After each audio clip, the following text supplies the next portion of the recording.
A car ben a be pega trotro no. Breakdown a be ye trotro. Sana trotro bono a man good 2 years. A man dane. We dey okay say mazi for nto benya breakdown aba be yi e dey breakdown e be le water ko. Ai. Na car na Burkina for car no omatima twe afri kwan ma na asa ka ho. Ane dey antọ for mo na ejina ho. Say born inside ko jina ye. Aha. E dey ro jina ko say we agency no so. Okay. Ana trotro ra so no filling station ho. Now the filling station na TSC ti born inside na koto amnam ho no. Ba omoyi kana yi ni pa na fi. Okay. Ni family no mo guda ho. Oh. Ana mo so mi tete una me se ne ma me from. Yeda wase pa. Why? Yo. Na una police no ya achar ma money number. Mate mechia o mama na o take ani mu bia na. David. Okay. Na wo kwai. Family hwana mo me wala na so. Okay. Hwana wo ye adwuma ho. Oh, okay. Ya no ma hwe mo so ya ma ye why? Yeah, that's it. Yo, me so me das ya no pay. Observe ade echi ne yanti asem foforo ye chi nti wei azuka mpacho ka che ne ma yesese nko betime twa video kakra na ode asende number we ye different no why ka che ne ma me se untwa video kakra bi mo amowo area honom no macro junction ho kro no nti we de besre adobafo a monam ye kwan yi so from some runabout I say the airqua the kusi macro junction and na mososo amufri offense so ene enkronkro to so nyina ebia mo head towards swami hase no say so benya alternative kwan bia na wafaso na se uduru honom a na watitia break kakra de amainti wei de yetie de efri makru sisi nti yebesremo yenyina yenya hweye honom afa yeni nkomo kakra anopa de yen nkomo no nyina akwakoye Dr. Matthew Opoku Prempeh. Dr. Matthew Opoku Prempeh ya enei NPP National Council and National Executive Council akwako jinatum se onye running mate to Vice President Dr. Alhaji Mahmoud Bawumia oye leader and flag bearer of MPPCC. Na last Thursday na meeting ekoso ewo Alisa Hotel. Kelvin Obemame pictures no very beautiful pictures from Alisa Hotel. We Emra na mampeni na nado danko Akufo-Addo akwadru Vice President Dr. Alhaji Mahmoud Bawumia akwadru na the incoming that time there na incoming running mate. So ono so ababedru na ochechia empenifo na odru mampeni na nado danko Akufo-Addo so na ochia no na the Vice President ono so look on with smiles na omunyina akwakoye serien kwa ewo Alisa Hotel honomo Kelvin obemame more of the pictures no so mo entiwe Dr. Matthew Opoku Prempeh ene the Ashanti Regional Chairman Bernard Nchibu Chairman wuntumi ena omo enyina esre no and the ma picture way so important proud to see about Dr. Matthew Opoku Prempeh ding as running mate to Dr. Alhaji Mahmoud Bawumia no enkomo no ene nsemu akokoso between Dr. Matthew Opoku Prempeh ene chema wuntumi ebi wo ho a ebi na ekeka ebi wo ho so a odo ani famua na uhesi no a otumi se ne amanfo keken de eya ye nokre but emfa ho any speculations say omumienu they don't see eye to eye no therefore we the two gentlemen omo smile na omo hagi omo ho ema ninu akwaba no beautiful no and we Alisa Hotel and pictures we free back of yanko the next ones no mo enti yamamo a brief profile of Dr. Matthew Opoku Prempeh the running mate to Vice President Dr. Alhaji Mahmoud Bawumia abusuafo yamamo a brief profile of Dr. Matthew Opoku Prempeh enti nidino ene da hono no Dr. Matthew Opoku Prempeh dodo no a efre na poku no de benya na pono na poku ena odibenya na pono abusuafo yawo no 23rd May 1968 23rd May 1968 ewo Ashanti New Town yewo no 23rd May 1968 ewo Ashanti New Town eno na ye friend Ashtown no eno ene ye friend Ashtown no so te ase nti u konkrata mu a ye friend Ashanti New Town so Dr. Matopoku Prempeh ni kura ofri so pa ewo Ashanti region eye pechi number 2 Dr. Matopoku Prempeh kura ofri so pa ewo Ashanti region eye pechi number 2 abzafo woye a medical doctor esa so a politician yankon educational background kakra Dr. Matopoku Prempeh eco school ewo KNUST primary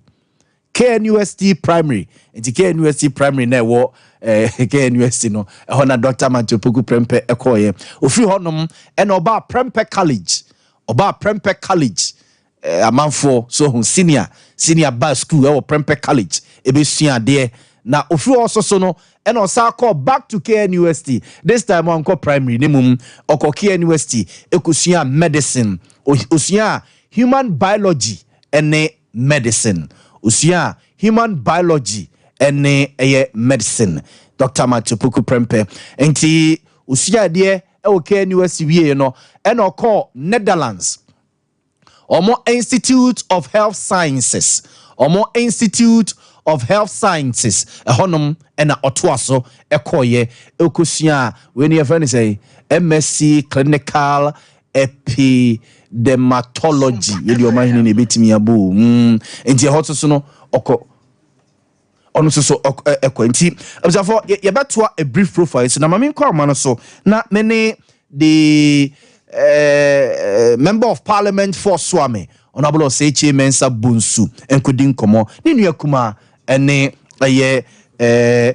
Dr. Matopoku Prempeh ena the vice president and leader of MPP the manifesto committee a watini nyina no honorable Sechi Mensa Bunsu ena eda no mamene no enkodi nkomo honorable anope ye muache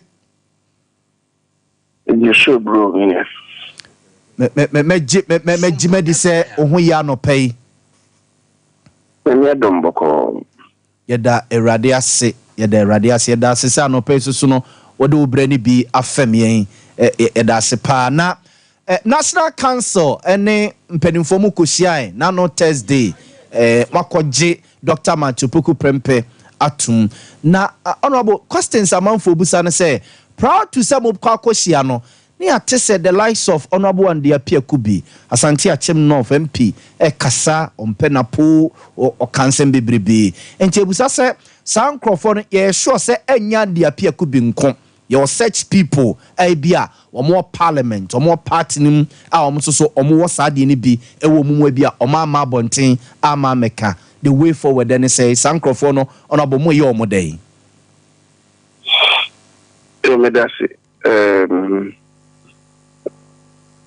Senior, me chase na walkika fa ine kumano ye nya utu franka diama ye party Dr. Mamundo mia we no say wakanse ndibri nya Dr. and the could be our ye Asante Achem North agogo ni impotemo ngase begeni abekebi se onodie senka idisa MPP for ngase begemu ho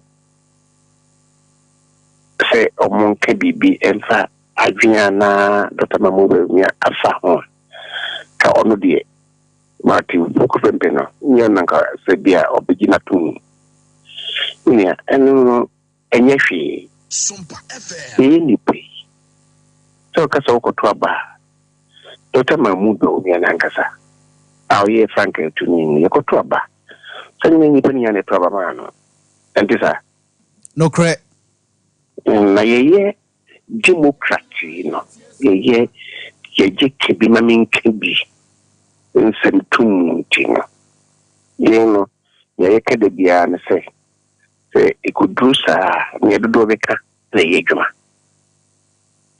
Atie could be oka near intia or canemani bia ebia or sinka ye twaba eko baba to be on the encounter Obama not a matter of prempe. Matter of prempe, ye bia twinja or any power. Any pan so de said the 7 pediasa. Yes, you be anywhere. Now so a be in home. What you say? Or any pa. You say appear could be the honor and sooner Dr. Mahmoud will be a bonitia. Can you back with me because oh, so simple. And I'm a dear say, on a take could be see any pa. Me, I'm a no say, any pa. Dr. Mahmoud will be a lancasa. And so, or any pa. Now, ye could J. Dr. Mahmoud will be a bo. Dr. Matthew Book Prempedi, actually, you know. In president, or my president, I was on your NPP near, or your NPP new map, any president Gufado. Gufado, a Casa Wohono. After say, Dr. Mahmoud Boromia, a partner on to the tree, you know. President Gufado, a casting be, say, Bushan for begin say on what it is and it be. What's a Bushan for? Mama Yen to say there's no perfect human being. What's a be anywhere, you need to be anywhere what you could see. Now, and some of kind, no kind, say on one cassa or cassa what doing go see, the time I moon will be anting go see. Tinipod Navana so, a day I want to go see. There will be in come. Na inimechi na ye mo numbi no chidom empije kuno so nti me de ehona wo se ye fa asem no ifri does ma wo we na nkasa o kasa no se eni pa be bre o kunu titu o fefi na shebe fie edin be bre and what dream, we have been what game. So, until what dream we could see, Jinahe, say what the ma, Dr. Mahmoud, or the ma, Dr. Matthew, the boy, or no, a boy party, no, and in tea and a ma, we know. Until only a fat, I said no, if free. Would be Sanya, the name Maggie and Sanya. Yay, MPP for. The baby no nye ndadam yekofa obi ifri omenya na afo a yekusrim yekofa obi kobonichidom so hwe ifi edubu ahi eba professor edubu ahi 1992 o de ko nko yi no ono no so omenya na afo no ko srim kofa Roland Isifu Alasan na company or a lawyer no kofano so we bring chidom nya obno so be die du bwa nya de ene yen Fapim yen papa je kufo so kofa Alhaji Aliyu Muhammad so trim and on so bring chidom kufo adu no ankasa ko trim oya omaya na funi tino okosrim omaya tifi nokofa Alhaji Aliyu okofa Alhaji Mahmoud Baumia mebori chidom enino yakosrim na kuyubi so be omaya ye party no ban deni franka tufo emaye eke se senya ye na dada no ono so yesi tino so bo omaya na afo obi you.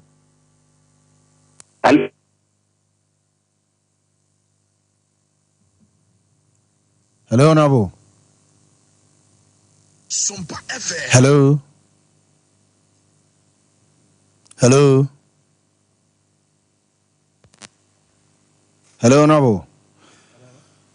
Observe say yebenya yebesa sonya honorable say chairman sabun so biu e wa homa no so na ye ne no atoa yen common no eso na omayen history about the appointment and menka say about the selection of Dr. Matthew Poku Prempeh as running mate to Dr. Alhaji Mahmoud Boamah na homano ate de atiakem ti yɛhwɛ yɛbɛsa so enya honorable Seche Mensa Bonsu bio ɛwɔ homano so na yene no awie yen komo no de na enka yɛba bedi ho nkomo amanfo perception about the running mate de na party no ebeye enemanimu ya de afa sa insusuye no ewo amanfo etrimu no enti Calvin famisa call back to Dr. Matthew Poku Prempeh ni profile no na minwie no na fe yenko yenima famisa call any profile no so njabuzan for sene na yedi Dr. Matthew Poku Prempeh ne ho enkomo no nti oko school the Netherlands ekokosua de ekoto aso owie KN University no ekokoto aso koye ekoto aso sua de na yehwe ne career so kakra career or medical doctor, a member of a Royal College of Physicians and Surgeons UK. Inti uwiye sua de o coming crewments ya pomo ewiye no wo adwuma wo Kumasi ye adwuma wo Ghana ekoto aso ko ye adwuma so UK London abonten so eno enema no ebeye a member of the medical be a member of a Royal College of Physicians and Surgeons ekuno eno actually osaso ye CEO wo Keyed Map Security Services Limited. Keyed Map Security Services Limited.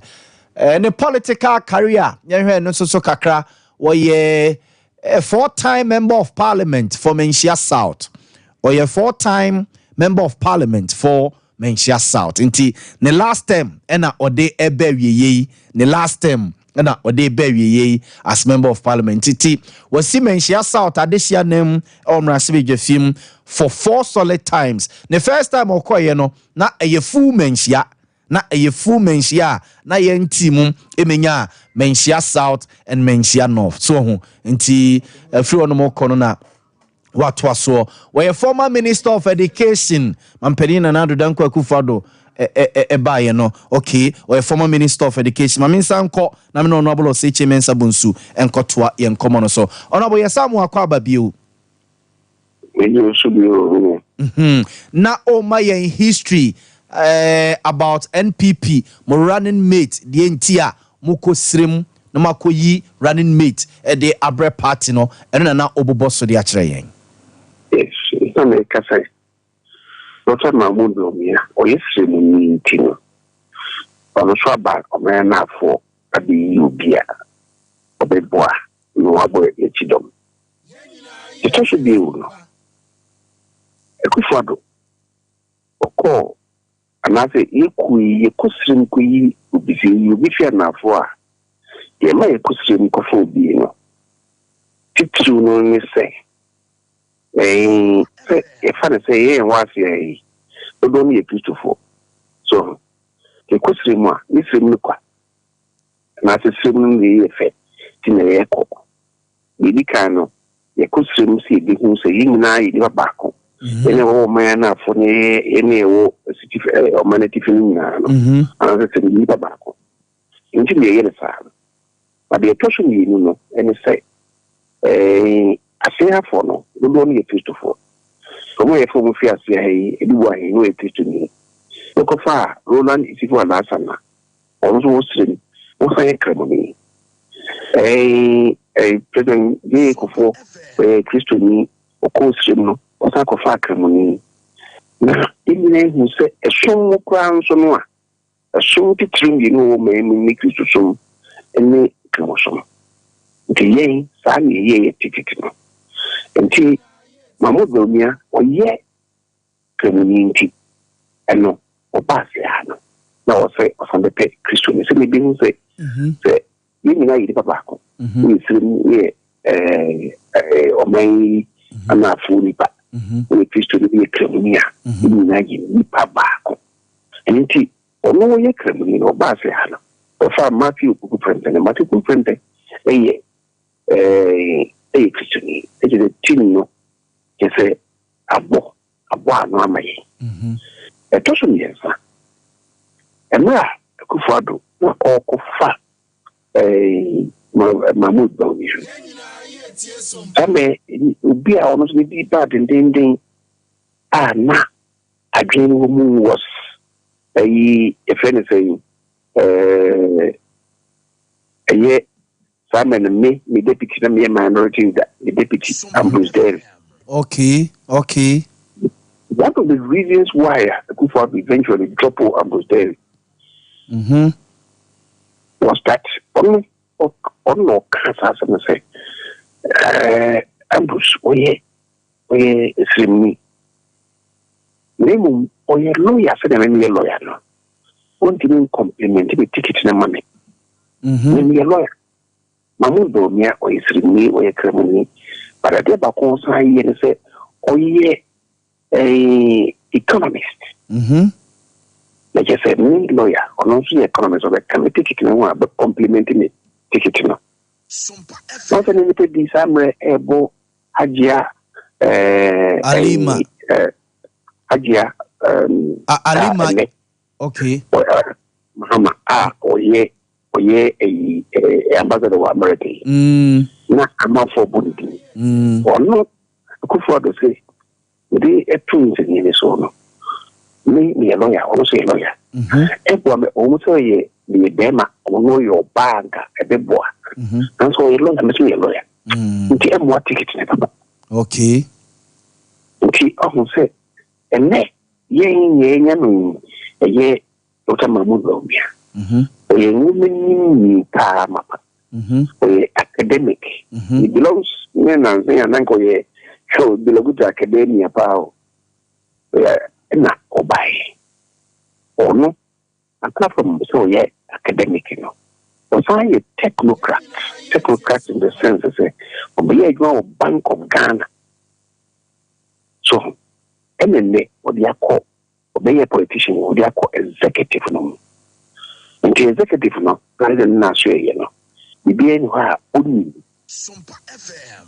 If you know you're running me, if you would be a woman, or be a president, or be a vice president, until within the executive, there's nothing that he doesn't know. Okay.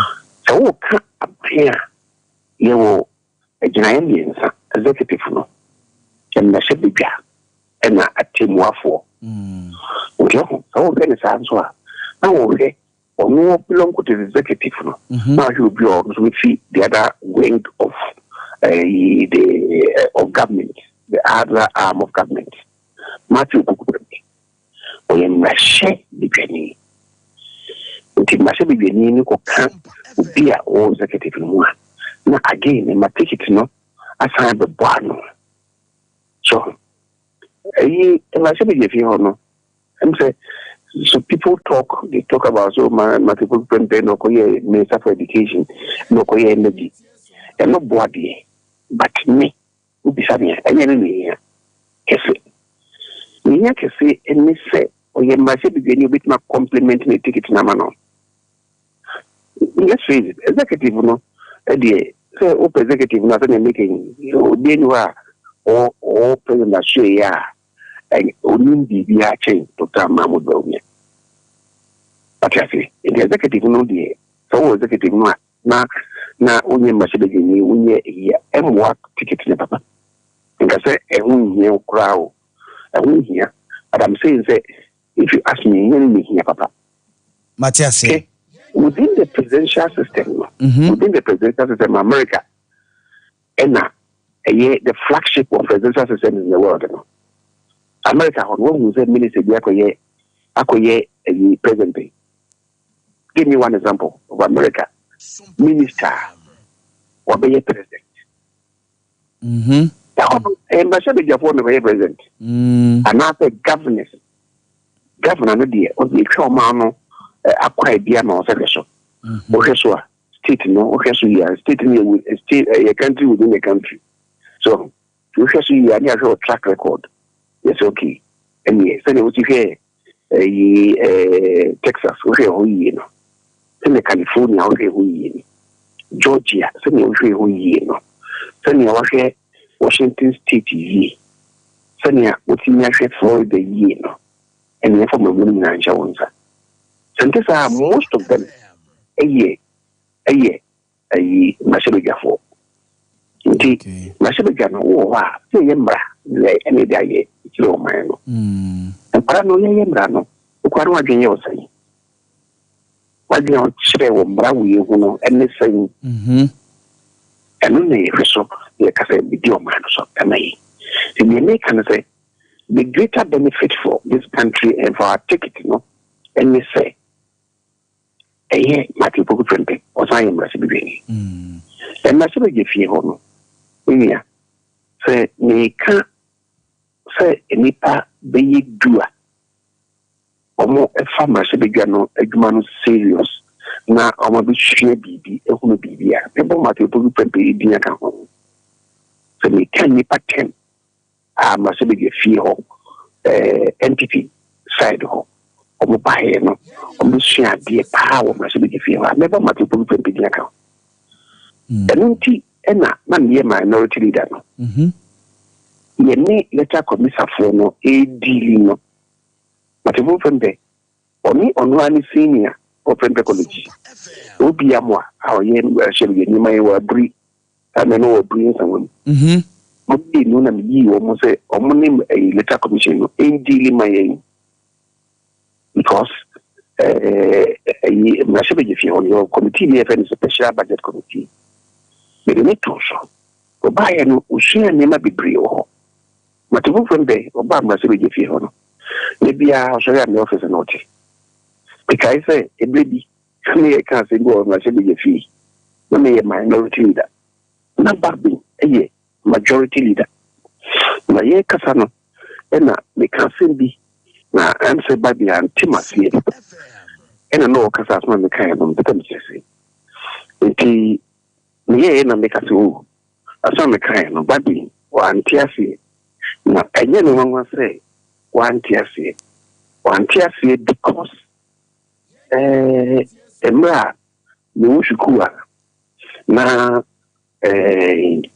meyɛ biribi a yɛfrɛ no iambic pentameter no na Babin was struggle with push na asoma mekaeɛ no na Matthew Poku Prempeh na ɔgyiri sɛ iambic pentameter no ɔka sɛ ɛmoma bi ɔ nti yɛtɔɔyɛ no ɔbaa na ɔno sɛ lead ayi ɛnwoma no na meka ho asɛm iambic pentameter no nyɛma ne bi no nkɔkae sisi a so iambic pentameter no ɛnyɛ ɛnwoma na ɛyɛ a style within the confines of poetry and if any iambic pentameter ɛnyɛ ɛnwoma ɛna ɔde sɛ ya I'm just saying say obi a na ɔfa ne ho serious ɔpɛ sɛ ɔsua deɛ ɔmmarahyɛbadwa fie hɔ one such person Matthew Poku Prempeh nti ɛkɔfo a bɛbɛyɛ yɛto ɔbama no in the lead up to the 2012 election no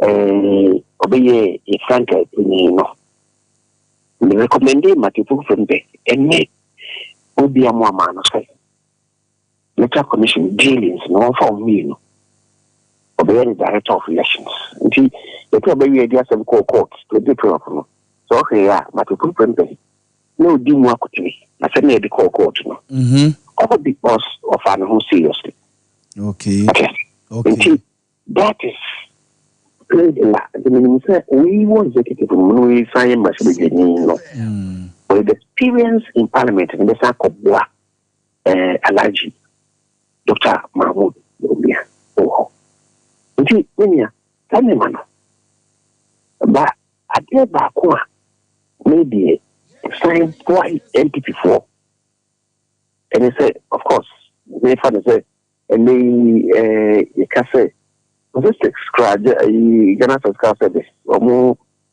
a census of 2021 actually of no and maybe and a dosh or more trouble and no dosh with brain a chain near feet in Sina and you say oh you be this you look at that constituency, so a neighboring constituency.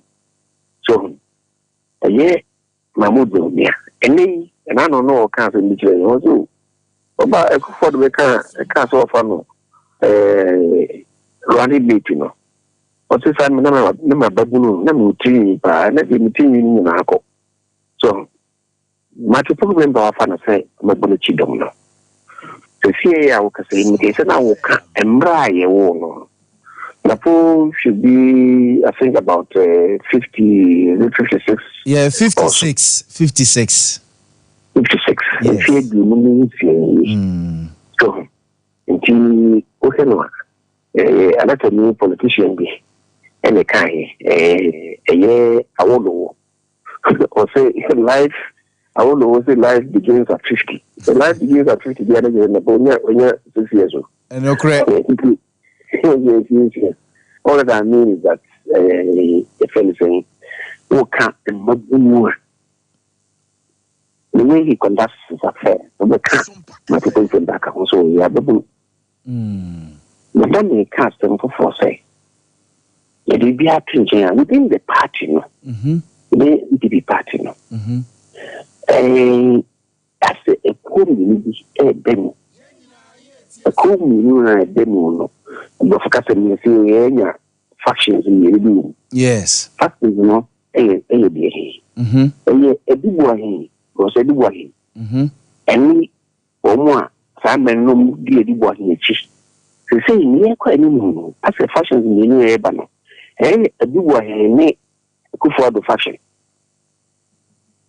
And a for and so, you nature, Martin, Nanka, not so ya, but so for nature, Martin, so a family. Okay. The Martin, so we in film, you know, a bag of folks fashion. So in the crown passa, the crown passa. Here, Dr. Mahmoud Boamah, I want to go the Biscovano. No credit. Now, so ye can't be a man a year in the Pemua, a Kufado, and I'm ready to Pemua. Let's just say, a year, you were Dr. Mahmoud Boamah, or no, a bad bridge, a ma, a Kufado, and me, a do what he faction and make for fashion. A bad bridge, a ma. Factions in you. Oh, so basically. But if we went there, we wouldn't be sincere. I can't want back or something. Or no, the papa. A year, as in Kufo, no far seeing him point. At the Gahini. Let us know in your bar. Pahad and a bar. And me, and at the Gahini. Or no year Kufo, or ye, but to prevent the papa. The Kufo, the number.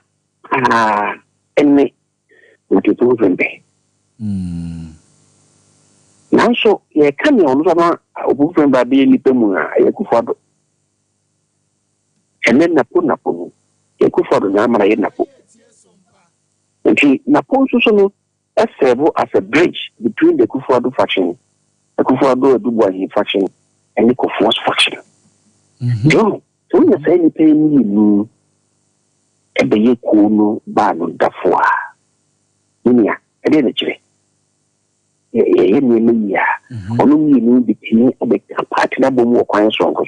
Okay. That is my joy. So these two people will serve as a formidable bridge to unite the party in the most profound manner. Now, a channel near Paul Nipa, near Apollo's Nipa, no, Nafi, or not a free home. And coming on the party. Idea, idea song. Okay. And that is the joy. Okay. The money. Okay. Oh, but the American, and you say, send me a shot, will be signed because I'm on the shot, say, in American. Say, hey, the hour now, so back on him. So, Nanuna was a substitution in the creek beside me, and because in a book. Oh, yeah, you're playing, no. It's all men, Pia, because a quail, a hunting, or a homaso, then one. Who's a dinner, anybody break, and Tessa. So, having said that, you can't really know. I make us be so not a crowd of women. They all say, Mammy Yakora, Mammy Dreams Akora. we opinion so my feel against opinion. So the use of no as a man go for cannot take. Now I be running it. And the big boy obey a vice president. Am I? On what the who say? Again, you can test you, you can on what you say. No, correct. You quick, and sure say, Banimano. You have to try and you have to shock a move because your diplomatic language, your personal style of communication, but the diplomat. I say now who says you have also to watch a crack. So, don't be sunny and say a clamata. Oh, yeah, a dead boy, oh, what a good day. And so the whole the party, no. Badam, and making a maker, no. The crowds can be, and give me a honor, and they say, any penny be. You say, ye quenimono, my name can be, say, Dr. Mamubonia. A dear our ye, and Sana Obichu, not a home friend, no. The being see that. The party constitution you can say the believer you presidential candidate in Libya unless you on the revolution na answer no be say any panel or say on national council and check again that is called a party constitution until Kufado any day no we catch a national council. Yes, India or only Trabamano or only fee, maybe I know Vinny. It was a one I mean, so one I mean, one I mean, see. SOMPA FM. Yeah, TM or just a bar national council. Some of them are for me or they are new Mahama, a bar national council. But then they say, Dr. Mahmoud, you will be done, what you will be done, say. The Comodia would deal with us consultation, you would be that. Party member and say, Party one Casa, the steering committee, the elected national officers, we didn't share a party and say, Uncle Bito Magini. And so, national officers are a problem, a formal steering committee for Uncle Dis and Common. If you want to national executive, it could be in common. If you want to parliament, it could be common. They can the leadership of parliament, it could be common. Only council of elders, it could be common. Indeed, various constituencies, and also the constituent parts of the party, only would be common in farmer. The national council. Okay. The rules are massive and extensive consultation. The rules are that. Or safety standard before. Whoever are also being elected, no. I need to be very consultative. Okay. Now be a building day. Okay. Hey, I did back one. A bar, not a home friend of you. I don't know you will be there. Hey, the strength of lobbying are a cause. Okay, yes. Any public way, any panic beer, or moving by a normal ruler, and lobbying for anything. But the queen said lobbying, it could be there. Now, if I a contest to be crowd by running meeting. Now, in that perception, now if you bring it to the so only an animal, and maybe as if to you bring an alcohol, because they're back home. So, literally, because not only the Yabu did, and to be crying back on, I believe you are sure not the required. It will be from 2022. Not about it, he knows the roller. It would be a play. Oh, that's a year at the silly way. He knows. Along the line, for whatever reason, You be doing the bahas anime. Now, one Libya Borga to prove it. It young for now. We did you because your mother so would you say. So, that's what the kind. It's a put to go if you go. And concern back on the echo. The best friend say. Or more back chilling, like a day since no one from was it. Yes. Okay. You pay and go for free chain outside the party of the boy. Within the party. Nobody should make it appear so when I'm a buy. Because we are not, and then I'll be joining singing band and I'm not a choir. We are foundation members of the choir. You do a moon ra, which you say, India, or which who now go for any panabay. In a tobacco. Now, in fact, my corner drink crop. And society, the main GD society between a bois, not only the MPP, between a bois of my money. Okay. Move the agenda of development for okay. Yo, leader Yamin shall pa no pay, Yamin shall pa no pay, it will be near my swatch, Yamin shall. Yo, observe 80 when is the better leader ni move here better leader ni ofia after say o mawie Dr. Matthew Poku Prempenti Calvin Obamame Dr. Matthew Poku Prempe ni outdooring on Tuesday on Tuesday wo Kumasi Jubilee Park. Dr. Matthew Poku Prempe omo be outdoor no on Tuesday mo into we the official outdooring of MPP's running mate Dr. Matthew Poku Prempe Nyankopon Yadomo Tuesday 9th July Kumasi Jubilee Park area ena sa dwumedie no ebekoso Kumasi Jubilee Park Tuesday area Kumasi Jubilee Park ena omode Dr. Matthew Poku Prempe ebekire amansan nyina so no ena NPP omo yi no say omo running mate. Afem famon mentia north Kelvin fameko NPP statement na omo ede aba mentia south Dr. Matthew Poku Prempe efrim no so for NPP ede krata aba bonten say omo eba no mo aba beye parliamentary primaries ewo Menchia South constituency omo eba be parliamentary primaries or Menchia South constituency.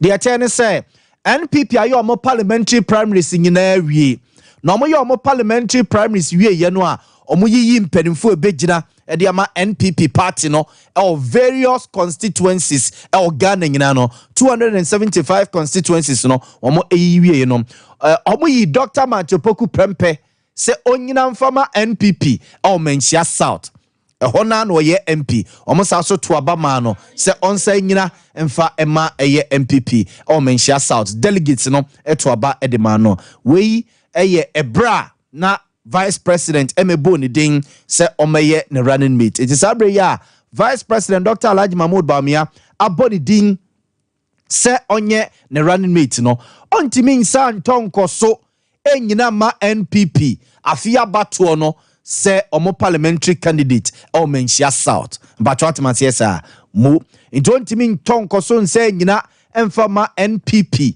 bio ewo Menchia South constituency ho no mo se omo candidate ne mum ne MP a odie de ade we se nkenya lawyer bi ankoboa because MPP statement a omo edeba no mo kra no efa baabi omo ekan say okay so omo kan say parliamentary by elections so omo say friends Menchia South parliamentary by elections as to say parliamentary by elections no for the MPP and answer for Omaino na nka lawyers na boy ate say omo se beka 6 months ami akwa akoto aba ewo Ghana na say MPB efrim MPB resign so nko parliament bi wa emra ne chese ni kwanse ekwa by election emre na etia ayede kwa akoto aba nti o say eda hono mosa in this case Dr. Matthew Poku Prempe edie aka 5 months ni yekwa akoto aba nti obeto aso aye MP no na wasa aso aye running mate no kusi se yebeto abawie na 7th January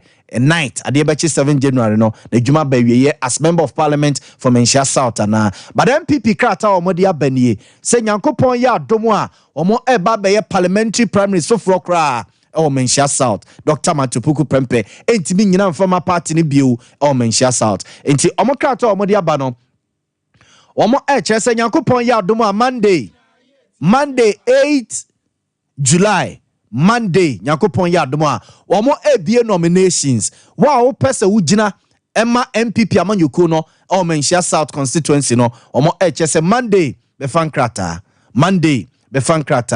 na omo bie ne Monday a by Tuesday no omo closing nominations Tuesday 9th July no omo closing nominations na party ne kire se oba oye obi a oye MPP ni oye MPP ba o Menchia South nessa o ba no aba be fa forms or say number 1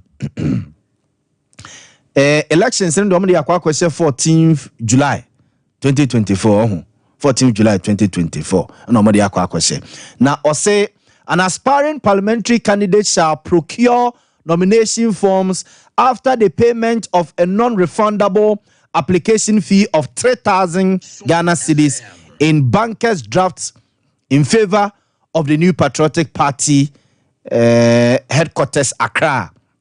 No, about number 2, to successfully file nomination, an aspiring parliamentary candidate shall pay a non-refundable filing fee of 35,000 Ghana cedis, 350 million bankers drafts at the NPP Accra. Or say, however, women, youth, and persons with disabilities shall receive a 50% rebate on the filing fee. Tisebia, uyo bia uyo ba uye below 40 years. So and I say bia onama kwa baby di demwa na chese ono 35,000 no ye bete so ama na chese waba bitu ya be 175. So na o de akwa file. Na Calvin Fameko the next paper no so 2 number 4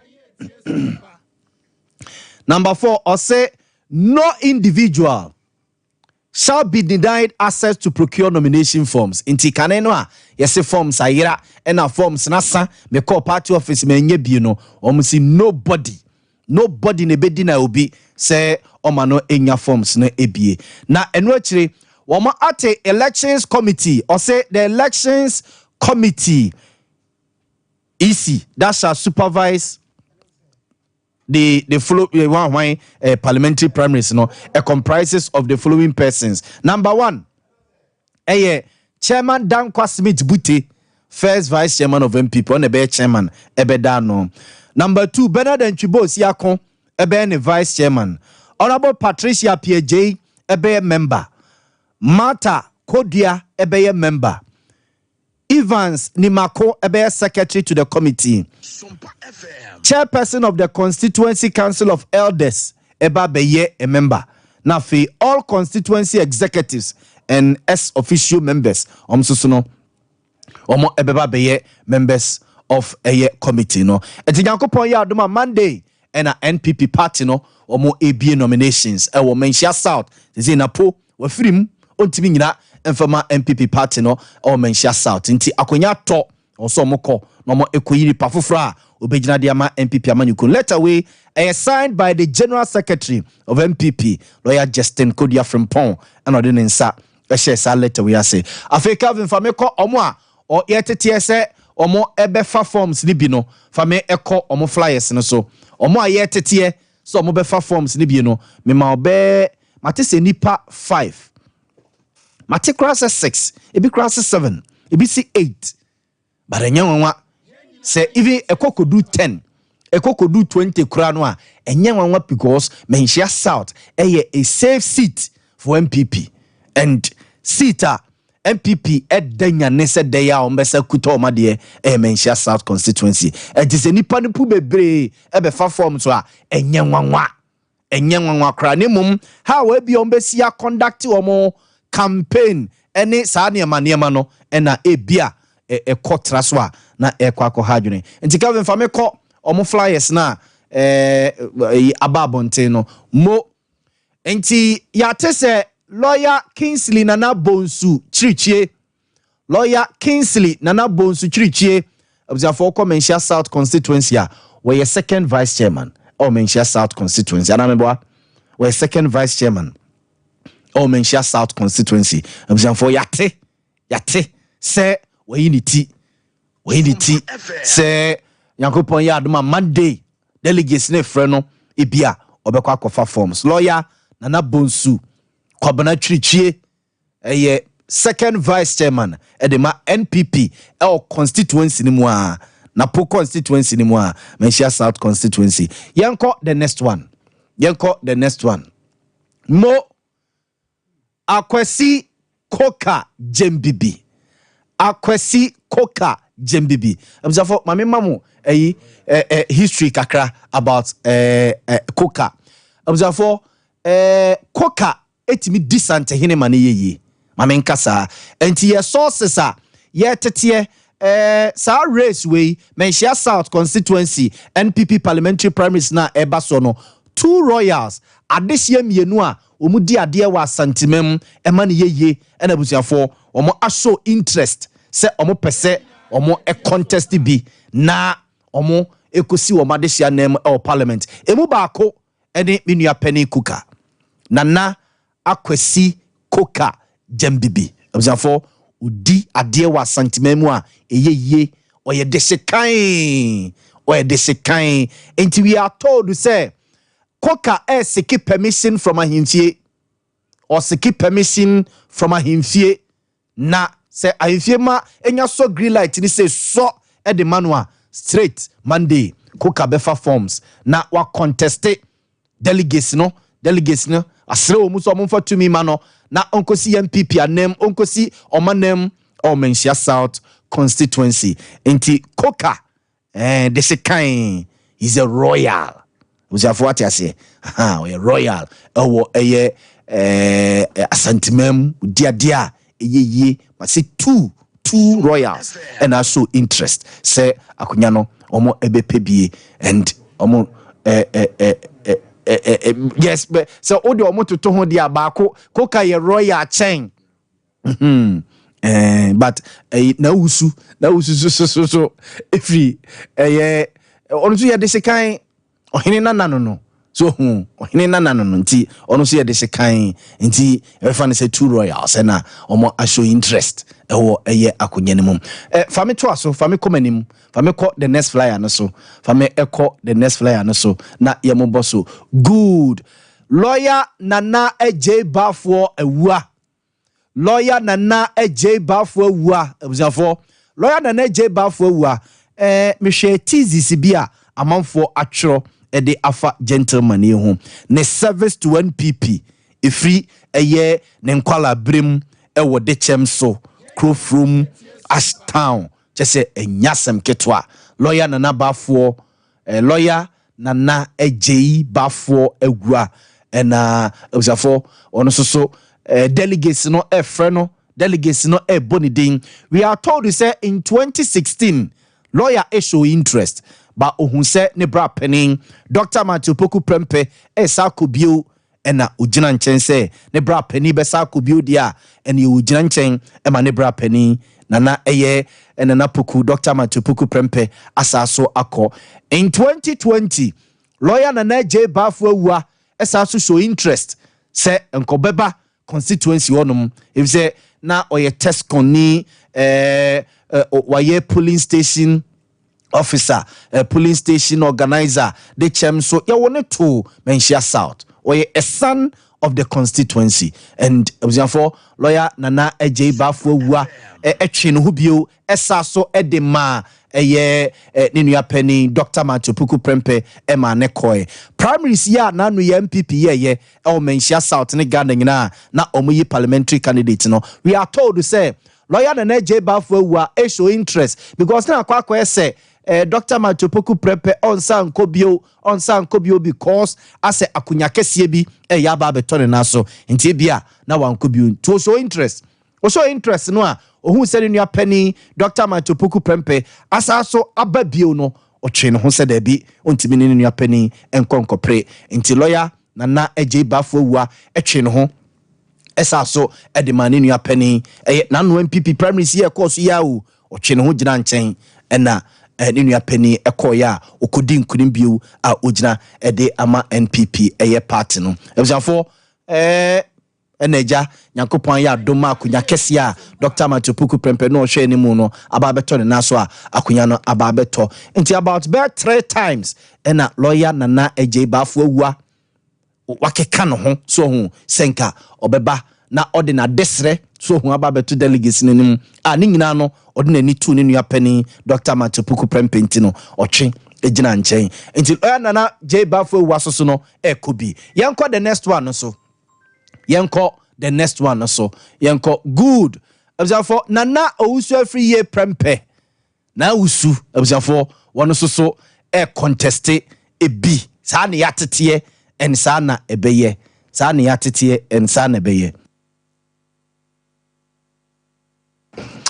abzafo Nana Owusu Afriye Prempeh so se na meka se ono so ye o two royals abzafo Wama show interest ewo menshia South Seat no no Nana Owusu Prempeh so de sekan ni nua pani ene Dr. Matupuku Prempeh ni nua pani a enye nchen ene Dr. Matthew Opoku Prempeh nti otumfo Nana ene Nana Owusu Afriye Prempeh na Owusu otumfo Nana nti ono so no royal ono so show say na make catch am say yenya two royals omo show interest baako koka de ne de or give permission from ahimfie the permission ne bape by ne and say bi e chena Monday obo say delegates ne fa form say de amano na Nana Owusu Afriye so de sekan frapega fie so otumfo Nana no so te ase ni wofa ene mampani dada akofo anamboa ni wofa ni nana mum ni wofa na ya adokofo meboa ni nana oni nyina nana ezem de na fie mususa eti ni nana ene president kofo ni nana ene Dr. Kwame Adokofo a oye former member of parliament ne bra ene Dr. Matupuku Prempeh ne brother ene Dr. Matupuku Prempeh on di na poachi mienu meboa se na ajiman ba ansana na Owusu aba na okay nti Dr. Matupuku Prempeh eba na ni nua na ajiman aba na Nana Owusu esoso aba nti na Owusu currently on treasurer Emma NPP Menshia South constituency ono treasurer Emma NPP Menshia South constituency into a constituency officer so we constituency officer or ye adwuma de Emma party na constituency nim say oye adwuma o GMPC oye adwuma o GMPC or any background obi a wabeni pa finance eba sikasem or banker meboa or banker eba sikasem a Nana Owusu wabeni mu ye pa observe na Owusu abeni mu ye pa nti na Owusu Afriye so what show interest say penifo makwan a ono so adwada obekọ no akwa forms na ordinary desre ato delegates anim na wahwe say delegates editumi be ma no ewo constituency ono no wagina ede akwakosi o manem ewo mrasebege fiem na wadi ne nua pani Dr. Matupuku Prempeh ade ewo parliament and say who seat no a Menshia South constituency seat no a the first member of parliament Dr. Kwame Adokofo Charles Amankwa Charles Amankwa and Dr. Kwame Adokofo bae nti Dr. Kwame Adokofo frapega fie mbajo atemase frapega fie na obedi ye ebehwe constituency no so okoye na ne nana napo ne nana Dr. Matupuku Prempeh ebedi na de and mamemfa we ntwa mu say emra na Dr. Kwame Adokofo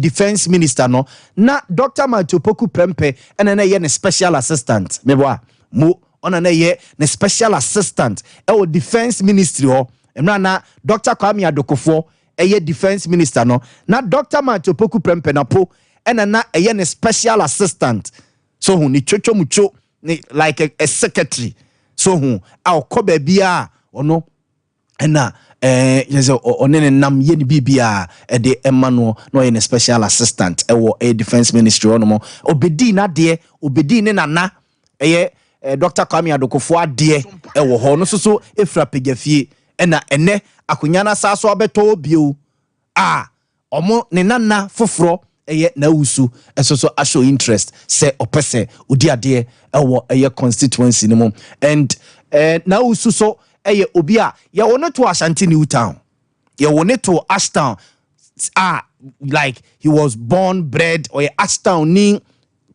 ayi everyone say Ashtown ni brantia ehwo che say oko omufie ho no mo a woni Ashtown fo di nkomo a na usu mom na obi a nkwala na ye nyinyini wo Ashtown no ye nim se eba se ye nkobo ball eba se ye nko diagro eba se football na usu ye obi a ope football pa ne kotoko obedi kotoko achi ni na ene kotoko akosirim obedi kotoko achi ene kotoko akokekus obedi kotoko achi akobabia also okubia na usu obi a ball ne je ho nti growing up ye nyinyini wo Ashtown ene Krofrom ene de chemso no na usu obi a no fra pegafia na se yeta ene no edi agropa ene ade anti okọ Ashtown a amanfo efi se say omo ede no we are told say ono na konadu yi adom astro turf no we are told say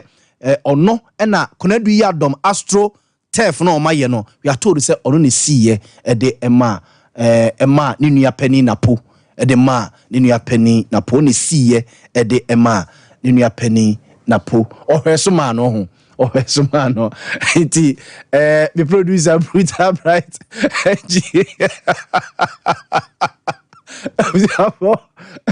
the producer brutal bright she I don't pay ofidime more on nausu eti yama gentlemen nyina good luck so home but other people akano enie I mean other guys no yate se obabi susu no ebeyi niti enti mbacho na me ka se nipa 6 ana se nipa 5 enti yate se kwabna amankwado kukumba okay no kwabna amankwado yese in January nim obai so oba be contest na party no omo disqualify no se you be our nature constituency no de niam bi bata no ofi se this time maybe obeba ye nti kwabna amankwado eba ena yate se koka sene na meka koka sem de extra mu no yate se ono so eba na usu ana meka no ho asem ono so eba ena lawyer na J bafo awua lawyer na J bafo awua ono so aba eba ena lawyer na bonsu twitwie so no a show interest ena yetete se na natema yetete se na natema ebia na natema so no obeba na waba be contest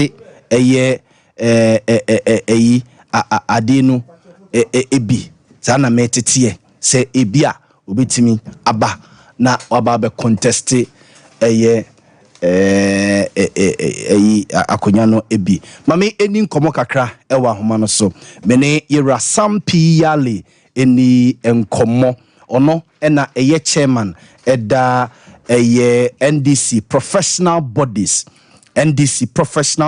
nyina no ono ena chairman eda ano mame eni ambassador eni nkomo ambassador good morning. Hello, good morning.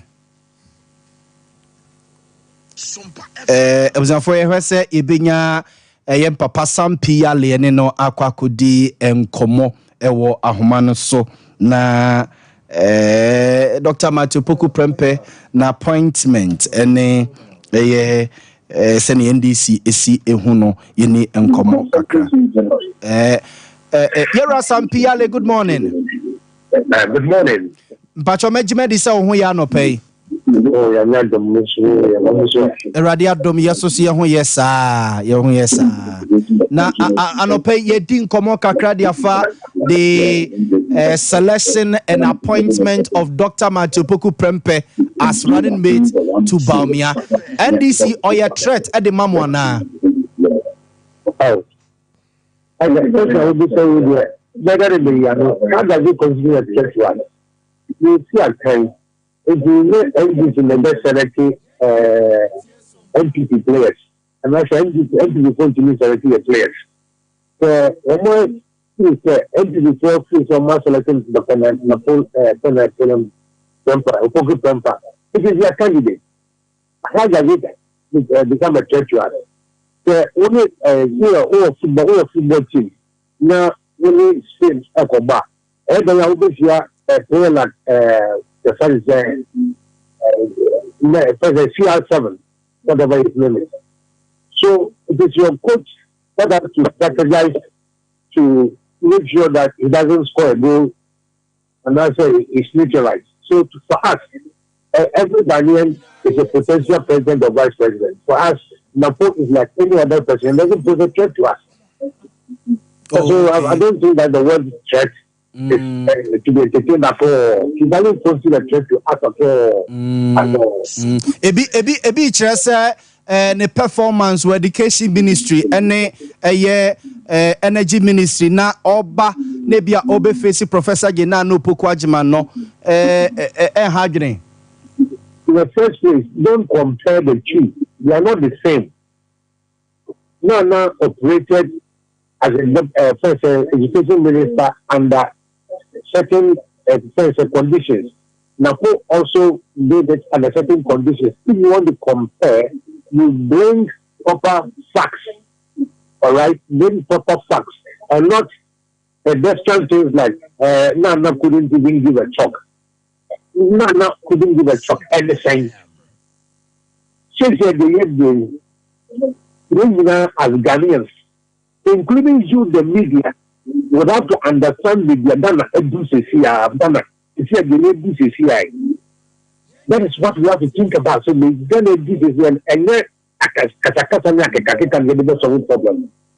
want to entrust this country to a pair of hands. They won't be reckless again. They will be meticulous in taking pragmatic decisions to solve the problems. And now every day the prices cost when dollar should be from severity and attracting attention. And the modern day slavery use on their own. So that is one serious thing also again. It's not about no. Should be agree as a country sitting next to airport. We cannot even go to the capital market to go and borrow. Society, deep with the sky, but in other countries, the quality of the scan of money, they are planting for food for 7 years. The result is that I tomato tobacco 5 cities. We are planting for food for 7 years, and then the price. So it's not talking about the food, and I know it's about where we are and the pair of hands we want to hand over this country to. Okay. So what you must say. That's why if you engage me in this kind of argument, I'm very comfortable. Because Napo is a human being, man is a human being, they are all Ghanaians, they are all qualified. Right? And Napo being a better vice president, no, that will solve the problem I am talking about. Does not create employment. In any case, Napo has not come from heaven. Napo is a Ghanaian. He has been in this government for the past 7 years. And we are in the 8th year. And so, and I've been a member of parliament from Malaysia. People of Malaysia knows his performance. So it was a good candidate, as far as the MP. If the people of Malaysia knows, I don't want a candidate to be a vice president only because he's coming from a certain tribe. If we reduce our politics to tribalism and religion, we are doomed in the next 10 years. There will be no country because tribalism, religion are so sentimental. So one thing here, million that you will be in something coming Kasa. And for me, I'll be more pragmatic than to be a sentimental. So me a sentimental, me too about my sentiment. Na a minor say me a sentiment too about me too about my sentiment. No me so obey me yamami. But I know as a fact community school as a secondary school. I know as a fact to say, Kumasi should have been better than now because for the past 7 years or 30 years now, the NPP has given us the highest number of members of parliament. Every parliament, NPP give us the highest number of members of parliament. So if that is to go by, then we should have had greater development. Because you are assigned to see probably cabinet ministers of roads, ministers of this, ministers of this, let the Kumasi, this and Nana, the two one and Kasankasa, and the sorry cost yes, because of the correct Kumasi hospital. Then we have a problem, don't we? Don't you have a problem? Yes. Yeah. So we the media men, but you're guiding politicians. So don't let the politicians lead you. You should guide politicians by asking pertinent questions. Say, we are too about. What is in need for me and social? What is in need for me? The last time I came, let me opposite social village looks the same. So me and social am I going to go there because Mukumashina as me as Antony? No, I'm not going to do that. Okay. You know, we are talking about implementation of CSHS. That is also a good policy. But how was it implemented? Could it have been implemented better? Would the next government implement it in a better way? Right? But the mere introduction of CSHS should not be the reason why somebody is voting. After the CSHS, what next? We have a chance. We have these two political parties are writing manifestos. We want to see which political party are you ready with policies implement here. Everything is solve youth unemployment problem. We want to see policies everything is solve Ghana green belt tomatoes from Burkina Faso. We want to have a country making industrializes to reverse the import economy. They say the tomatoes by a crack. So we want the government that will come back with a policy and say, no, I am going to engage the country in massive agricultural productivity. That is what I think should be the case. And so I will wait to comment properly. When I've read the manifestos of the two political parties, even though I'm an NDC member, I think Ghana comes first to me than the political party. Okay. For me, as a Ghanaian, I'm more important than my tribe. My tribe doesn't mean anything. All countries are almost tribe. What happened to them? What's that? All tribes normally are Hutus, Tutsis, Croatians, what happened to them? Please. Ambassador Yedasia no pay. Countries only use tribalism.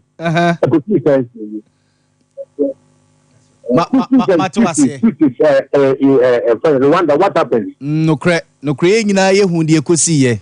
Okay, countries only use religion as the basis of their politics. What happens? Religion. Ye nyina ye hundi ekosi ye. So it is not for any of us to use or to talk about politics using religion and tribe at all. Sure. I'm a Ghanaian. Sure. And party politics, Ivory Coast, you sure said the extreme partisanship also send them into war. Is that what we are looking for? Okay, there be. Yeah. So I want to have a country run by competent people we can trust, and people who take our country serious. Okay. You understand? Look at Burkina Faso. This soldier, young soldier, look at what he's doing. Instead of importing land cruisers to improve the economy in Japan, he has imported tractors and he has imported masses for his people. The government is elected to solve problems, not to create more problems. Okay. And then look at the prices of items in all markets. We want a government that will solve that. And new media should rather focus on this is like what I said, trade or not. NAPO does not consider trade. NDC is an old party, 32 years and more. We have got what it takes. We have been in government before, we have been in opposition before. So we know what it takes that can solve the problems of this country. Right? Let me end myself by this. When you say, yeah, you have to market, when you say, I tell you. I tell you, we wanted to make Kumasi the economic capital of Ghana, commercial capital of Ghana, right? Because of the position of Kumasi, to me, Kumasi the commercial capital of Ghana. And that's the northern part, the central part, and also go for the Kumasi market. No, correct. That is why we created the Kumasi central market. And then the first market. No, we had a reason there. We wanted to make Kumasi the commercial capital of Ghana. Then also tell you why we did the Tamale Airport. Only Tamale Airport. We did this as an international airport, not because of only Hajj. Hajj was an important thing, but Ghana has the tools and could do any idea. We have to say exporting, but we have to say exporting. Look at the location of Tamale to London, and yes, not it's true. So if you do Tamale as an international airport, then you take cargo things now. Then you can make Tamale as an export center. Right? So we had reasons for making Ghana, building Ghana, instead of just the political power. Okay. And I also now say, what to me, Mama, to me, I would be to me, running after 8 years, your water bodies are dead. Meda say Ambassador Sambi ale meda se pa enchechemu a wode amaye ewo eye tumi ayepe ewo omeyemu anopai mewo menua Solomon anane ewo ahasei ena anopai so nyame aye madom ama menya the national treasurer of the New Patriotic Party Dr. Charles Jamina ewo menchen wo fia ha sei dodo na friend Dr. China mama mana kwaba na sula kwaba me ya mejo so na ho ye me ho ye ba nye pi adinti na na pai the obayas level na no ye den papa my day si to about ben share south in there NDC to aba ne unti so won kan kire me na be there what na be so mo a file share south if you more intention but then by in akura woni but there's an election in share south why by the NDC woni unso won kan kire me o mama ye nipa bone the amoka nya na dey ya ka kire mo na mo inform ye how party no me no mo twiti no and then NDC you omo parliamentary candidate o share south. And you see me by my future being begging but you comment interview say why you have spoken at length. I was happy because now was Zumo or spectacles on your comment. So I was thinking say you could have even when you are party requirement say be a party no person dinner boss back but it for me chiamo I'm say the American grow no sa to da guy ben day and see Manchester it no mama ya nipa oh me banning na me expect say about me expect say e bia ne nkomo ane ti say MPP the almost statement by informing the me ti only leader nkomo die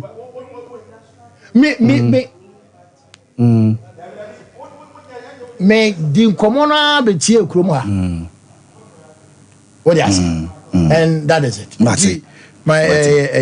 something I'm not particularly happy. Mate. Introduction Mate. Mami ne Doctor Doc emi na ye nto aso. Why? Mami ne wi na at least na me nto aso. Be a member of the regional executive team. Already is Ashanti. Yeah. And not just a lighter weight. Mate.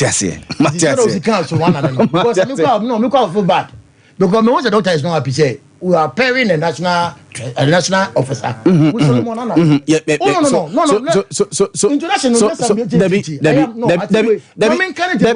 mama no see ya. I'm a member of the regional executive team of the region. Matiase. Sebe, inti me nya akoda bi. Matiase. But football Solomon Anna. Matiase. But producer deputy producer nhye awa ne say ye ne dog beba besra ye. Na okoda solo ya pekasa mami tie solo ya pekasa mami eti doc we are na ye ne eye former Manson Kwanta or contested parliamentary primaries or Manson Kwanta na one no ya twaso enye wasem no enye na manage show no enye na manage show no me do atia dog mpacho mo atia no pay na ho ye nyame adom no bible me ho ye ye de erade adom susu me ho ye pa ye hu kuma se na ache yes se hakra o mesra ye da o maba okay na minua lose me chia o me de eba discussions se bi me sem bia otumitina afidie echi eyo bia obetumi na have a discussion yes minko program engo kase me national officer nya ordinaba we no because discussions, and we don't just have discussions for our political parties.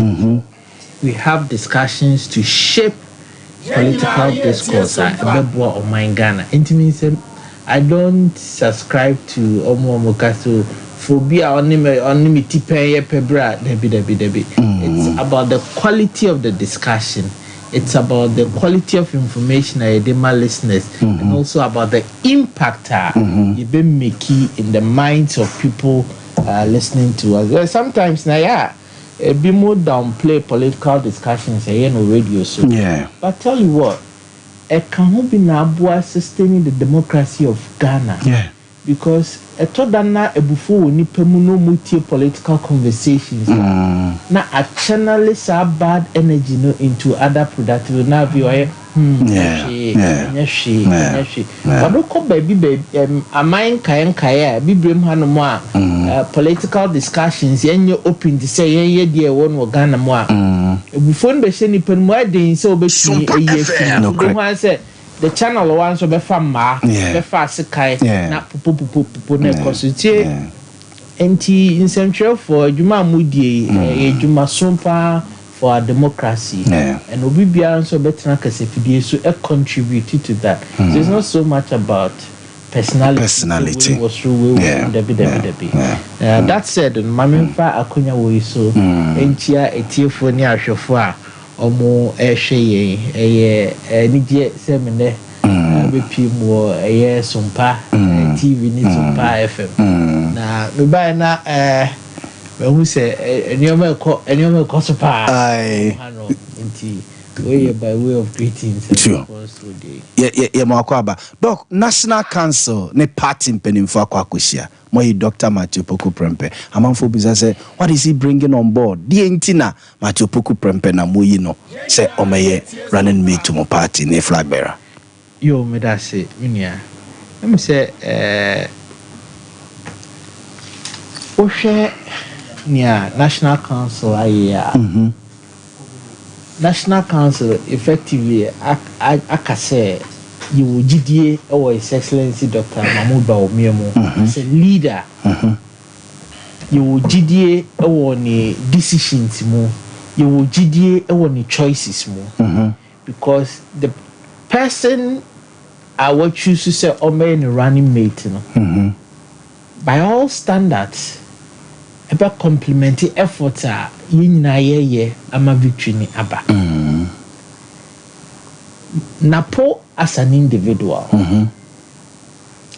Napo as a public figure Napo as a businessman who connected 3 dots in SOMPA FM get a well-rounded politician now or take the day-to-day sensitivities of the grassroots as or any background, the professional background. Or no anka so there be a Hong Kong and person me practice medicine ko there be oba os me person me befie. Na me so nyame ye de boa ma amanoni no metumi di bia ba be boa Ghana.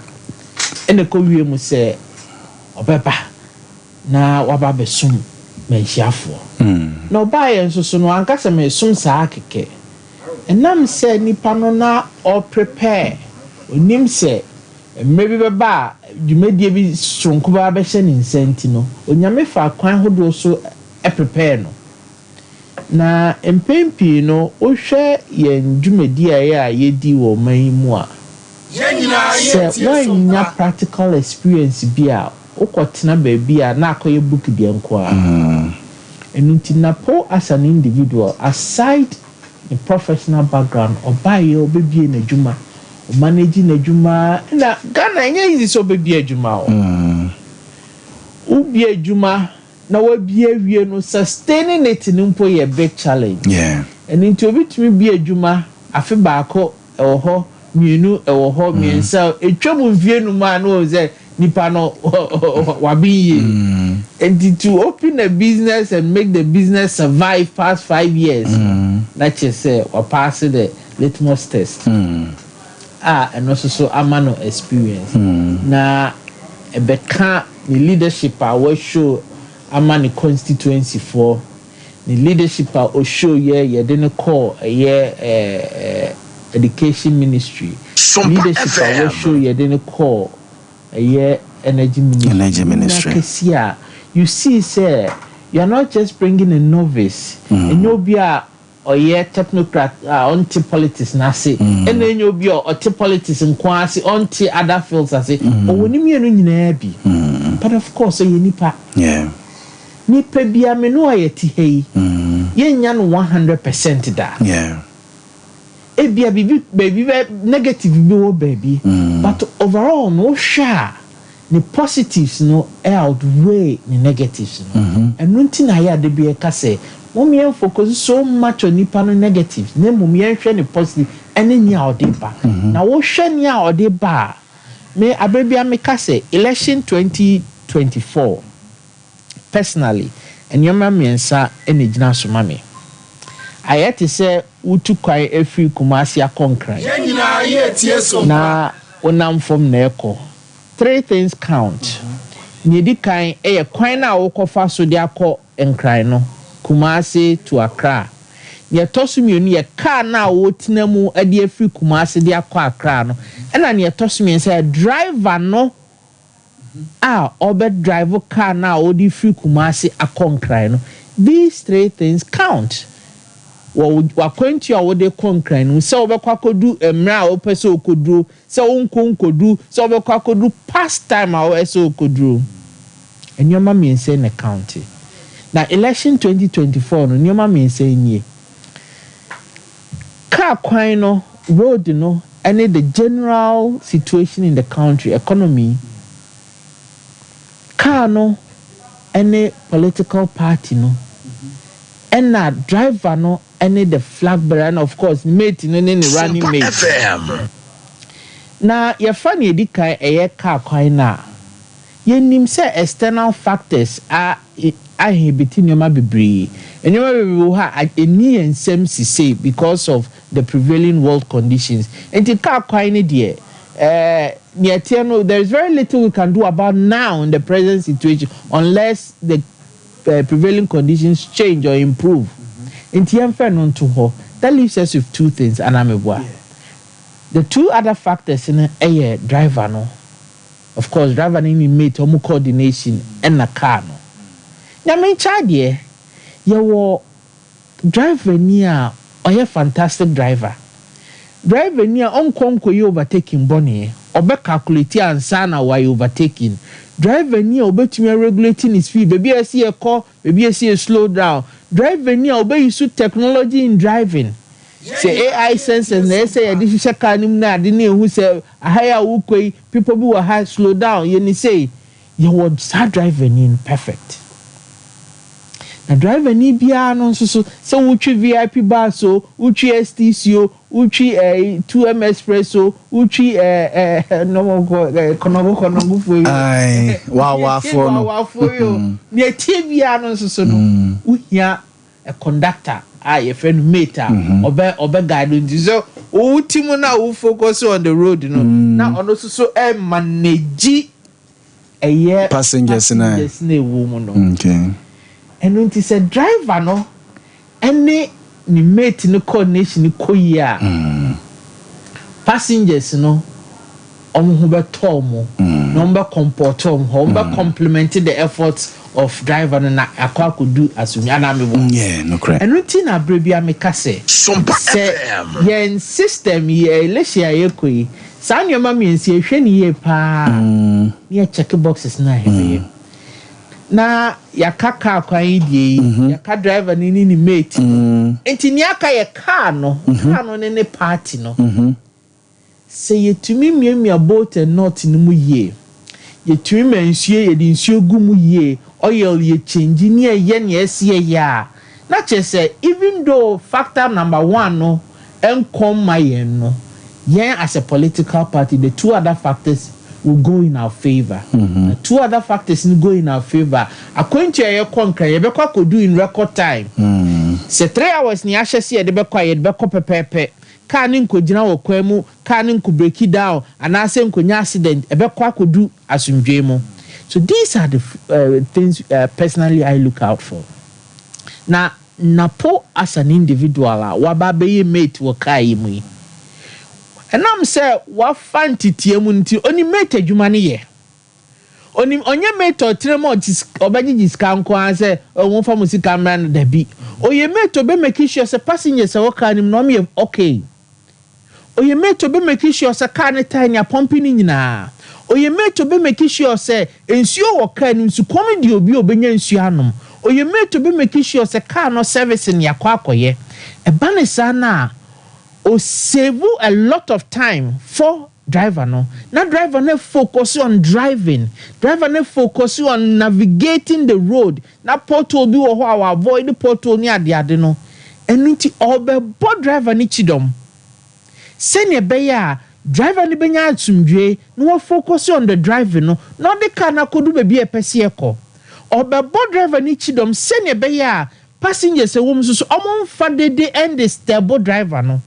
Obe driver ni chidom sene be ya maintenance ne service na waka ni ma wo se ye maka ni nya na ho de no ye be ye ni nyina na yakọ akosie enunti na me ka se eye nigi sema MPP efise mpempen so ayedue se wo ye MPP ni na otika yi mu bi ana afi na ka ni bedu station ma wafo ane ye ntem na befo efise ye driver no aye focused on the destination or they call His Excellency Dr. Mahmoud Baomi or you focus on him baby or person the Ghana kosie and anya main child yenya mate amana mate no so nim adwuma e wo so ye obe make sure say obe hwe passengers no obe make sure say party money ade no obe connect dot ni nyina na ya hye vehicle no na yen passengers no so ye wo asede e wo se ye abebia me ka say oye passenger now ye cooperative passenger my driver na sumdwino my mate na sumdwino the environment now in the car na ye conducive ma vehicle no kokowie eco destination na sumdwimo as party mano ya said ye ne say well say na say o for kofuka obetua o lorry fare na meboa inter party man ya said ye say you betua membership dues if you say sir eto ye a ye di yep eno ne agege e de ye party e make sure say service na was ye ne be ye e make sure say nsuo na was ye digu kam ye de agumu both and not ne tie ne ye besesa ne nyina na ka ne nkonko INC kwan mu ti me fa akonya we su kasa fidie so I encourage you be yes yenya Dr. Baomia yes yenya Napo Dr. Matthew Poku Prempe yenya solid team perfect combination nya akat ebe complement sa Jenny yen party mano beyond the na power by nyoma ebe koyie no moma yenye asede yentua yen party dues no na nei se ne be ya dues nhihye no be ye convenient for ya fa na abefu kwanso no abefu kwanso star 920 star 270 hash star 920 star 270 hash. Okay. Wow. Telephone network bia wo bia wa wutie me for telephone na oba. Se wo ye party ni a wa register. Ebema wakwa aba kwan shonko so wo fudin. Ebema se we are the welcome Dr. Jamna to MPP payment platform. We are party now register so bema welcome patron not say ama wakonya obetumi register. Afei baby sao ope say we into Wadabwa party now ope say utia membership dues. And there is a third category ope so making claims na member ho in a short while. Okay. Na wako so dues nso no egu ahodo enan se ne be obia ebenya ne de e wo ne bo. So ne de. There were 2 CDs a month. There were 5 CDs a month. You were 8 CDs a month and you were 10 CDs a month. Okay. It's in your opinion, no bet me choose. Okay. Now send your beya. Do since she say no, bet me a cost wa nintino. Me no say the finance committee of the National Council of the party. A share party sika semso ma yina de ninsha asha se wa ma akonya se yemfa mfa so de sonko bi mra se ne be obi biara wutua wudius no ubenya mfaso wo so aye desa finance committee desa ehye nyina akoma party aso ekese ye twense party this stamp ni besi so akese ye rolling out now ye party ni na utua udius asem to wa mpofrimu amekire akwanhia bi ba your benefit a ubenya insurance package benefit wo ye omo mutual 10 cedis na wodi a ubenya wo ho we 5 CDs a wodi a ubenya wo ho we 8 CDs na ubenya wo we 2 enti obi biara o party ni otua ni dues no se party mpanifo the stamp isi so ne pa hontoma insurance package no we so far as a party ni a wotua dues no asem bi to akwanhia bi eto a wo benefit directly a ubenya eno ne na matain claims no na eni gi sem won se we unko ba bi se afi na wo kwakoyo wo phone na so phone na odi tua dues no won se wo 1 make a donation, 2 pay membership dues, 3 make claims. And to say no ye adwuma ye pa ho ntoma wi a kwanhia ne to a okwa no akona number 3 na wa choose na wa bo party ID card number shim na okona sika bia wo say ye de support na ba be da wo phone so na wankasa wo use na enam say wo behia o party card to make the claim intina card nso so no ya mano aye flexible sene be ya baby bia obi obeye me no ka say ya ye wie membership ID card no e 2 in 1 kire say e revenue mobilization and a membership mobilization drive no a national organizer and a hweso and a revenue a national treasury enti miniminu na bi and ye coordinate on this you see I ka say ye biemu ye den hihya ba obi biara wo fidi a obetumi dia print cards a opese o print bie no oba national headquarters o ma ya so ti say opese o print bia ye wo processor do be famu ni a register o ni amma obi a constituency ko hana ko yemu adwuma ko na ko register party for na print your mo card ma omo enti eno susu ye biemu enti in a few days time no ye be pa eno so hontoma na wo hia so be nante akonkran so okoje party card uhia so be nanti akọ regional office okojo party ka o constituency na wo na vendor no beto a wo ho na waba aba beye nti utie me na also ye vendor na wo nige ho a bopini ye headquarters na fa registration process no o register wi a won so ye be ma ba bi a wo be ko no akọ nti nyoma wo nyina kesi a na ma passengers wo ka nim no ya sede ne ya ye ni ye na ma mate na o ka nim no so so atumi aye na sede ye na mate no ne passengers ne car no ya tie driver na chi his excellency Dr. Baomi chi ema kwantu ko no otumi de akosi asumbio entimi de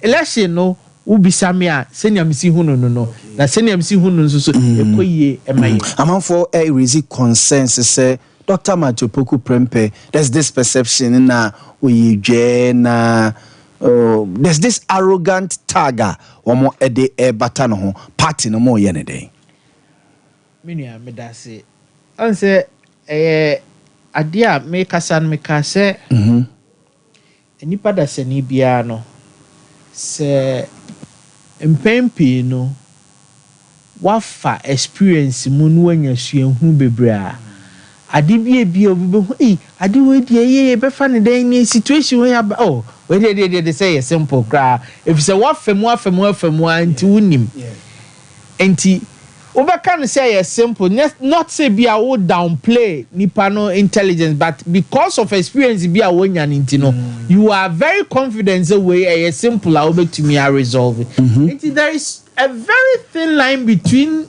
arrogance and overconfidence and overconfidence. When you're careful, you will mistake or be confidence. To me, is any panel or yahumaso. Nipani ni madeno. Why experience? Why you are resolve problems? You know. Into say shape you ma a yard kitwa mano. Make so a dear yard kitwa mano. A you be mountain now on to means a mountain. And Runtino Ubacas, go cry the hell by a dear bobo who no buy or fan a tran or a downplay no. Any part adjuin susie. And Runtina make us say, ye tree adjuin see the positives now. There is no way over to me a culture be to say Naposo arrogant. I mean, no. Patriotic na mention na say enti yeah politics dey obi be pe bibi dey ata obi ho obi be pa matai dey show obi be paint obi black obi be to semuna hurogo obi ho obi be to paint go obi ho ni nyina no unfortunately they are part of our politics but they shouldn't be because it divert attention from the substance of the discussion. Okay. Na make us say the substance of the discussion should remain. Nipano ejumano o musu ehunu. Nipano ejumano obetumi aye. Nya ye ka say ya arrogance anye bia is it really arrogance and I say the confidence level of nipano wo high. Me dey me hu ni so ya arrogant. Me hu ni say this is an individual when ya maximum exposure. This is an individual and you might be challenges for other people no on what first challenges no dada and until you experience you a idea yes simple mano and a bit to convey to the people say they are simple no people mistake it to be idea yen nyina ye bobo no wa fa na trasa de we dwe we ya homa so ye de ntisa but nipa no o get too close to nipa na the man na po you get to realize say he is not arrogant. Okay. Mo primary se be so constituency in Menchia South. It means say Dr. Matopoku Prempe sisi amoyina run meeting no ontimi nyina party no emma party no Menchia South or some we nipa foforo. Mu nipa foforo by election be ba so ana or parliament no makoro place in ana and I sent to TNT to say yo that's it. These are two different things. Nyayeye we in party mu to have a parliamentary candidate replaced. Napo is wearing two caps. Or a member of parliament for the constituency. Yeah. And at the same time, our parliamentary candidate for the constituency for 2024 elections. And his role as the member of parliament for the constituency, we haven't touched it. I don't know I said I don't know on the parliament I said so or the Nkrata Koma speaker Babin said Papa speak me now my Juma Biomas MP if he say Juma Mikoye me person me focus on now.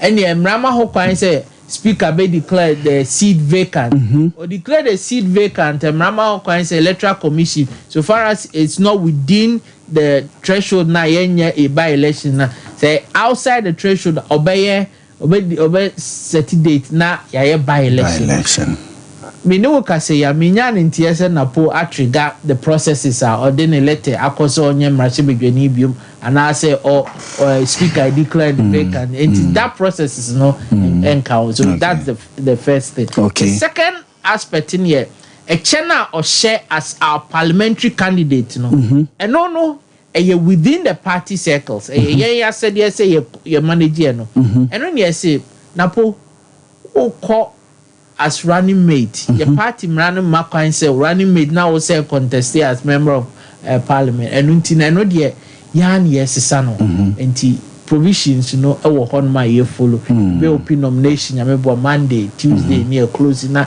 to so copy see being a new person, a man about as our parliamentary candidate. His role as MP is not affected by the processes we are. Two roles no.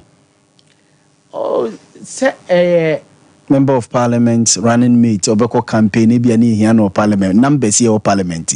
And he said, oh, share a Juma no year as energy minister, a Juma no year as MP. these are also very critical and competing roles. Ejuma obeye as running mate obeko ne campaign. So okay, so Jimmy and Sunny in Aboswa. Then of course, Superman cry now. You be worn out. Yeah. But I believe say on attempt to cross over me and Sunny in Aboso. Mate. Dog Yamishao. Yamishao say said this week in Amoha. I a brother. You be no betre Jasanti Mantemo de Asanti Ura. Yeah. Nti udu hanu mwa eni die kwan so. Na obeye bia no ajiso wako na krura. Yeah. Ede ni shrama. You know. Even though this year free hono, or CSN no course, Krora, nya, obedi mate amaye, a bass na ye de kono, okay, Shano Maye, send a bear, obey to me her passengers, Nissi, na driver, na ye focus, that driver and the aquasum, number Tuesday in your bay, now there are other activities, Kakra or Honoma, in the course of the week, and here will have for some days. Now, Yashima Bibia, Akoye. That's a dog, come right. Now, may answer na me free hand message you now made Sandy Atuja. Yakabebri, na your best party ma say. Emra Sosie said ye, Moma Yunche induce. Okay. Star 920 star 270 hash. Bia will be an obey to me at ya. Now also so what contributed towards the victory. 18 years, Yamiadum, breaking. And the home come actually. And I said, Dr. Charles Dramina, and I yet know a day and common national treasurer of the New Patriotic Party. Mame Emra Suluho, not many solo, and to us so. Nemum, Mame and Cancho said 21st clinic here day. Ye Europe tour no edru aboboa no siatica ntine no a etwetwe ne tutu no a abzafo aka wato dem no ye nuanom a mo Europe nyina Dr. Blessed Foster and medical team no edru Europe abonten so nti se bia o siatica na aka wato dem aka wato odi akose adutuo odi akose mifiefo odi akose edua bia ya bo num ne sa ne ma no a ye siatica ntire firi usisim na afa onankokum na afa onam so hu ne kosa unantu na dia kwakosi onampo no so etime twetwe aka woto what se ne wanya stroke no but na nye stroke na sciatic entry no ope hospital o ma bine mo ye expert ya 21st clinic nti so Europe ma bia so a na pese oni Dr. Blessed Foster mo edin koma WhatsApp call betima from 0244 915116 0244 915116 na fe St. Paul's Cooperative Credit Union. St. Paul's Cooperative Credit Union. For your 28th annual general meeting no baso. Yankopon ya domo Sunday 14th July. We are donko pepepe ena baso or St. Paul's Catholic Church war eye amekum. St. Paul's Catholic Church war amekum and a St. Paul's Cooperative Credit Union. Ye 28th annual general meeting no bas we bank ranom and any musia na sene bank in shishi city no ye bunkunta de achiremo afimunu nyina ye dwuma ye we are donko pepepe Sunday 14th July and baso ja unim say St. Paul's Cooperative Credit Union there sebane savings account wa ubetima ba bebie bi we ho current account so no ubetima ba bebie bi we ho susu savings ubetima ba bebie bi and kiddy savings nyina no ubetimi aba na waba bebie bi ewo ye honom opese auto shares so a only problem kra ubetimi abora ye branch biam your branch ewo swame ha your branch ewo kentin krono you be ewa mekum and you will be so ewa angoma so am a branch no ubetimi ne yedin komo ewa angoma so 0531 012729 0531 012729 we St. Paul's Cooperative Credit Union asem and yeka ede echremwe so mami sa so mo akwa babio Dr. Matthew Poku Prempe ni appointment NDC mu ne say mami cheo na menga say ayo mo an choice and no mo na ko you know wombe kasa I explain and oyo over confidence onye arrogant omo be ka abre ni obi a na eka wo mo a na o ma mewu na so wada obi a nka hwe 3 days beba ye be hwe wada mo me want to say a political strategy because we want to say Dr. Mahmoud Bawumia was failing big time.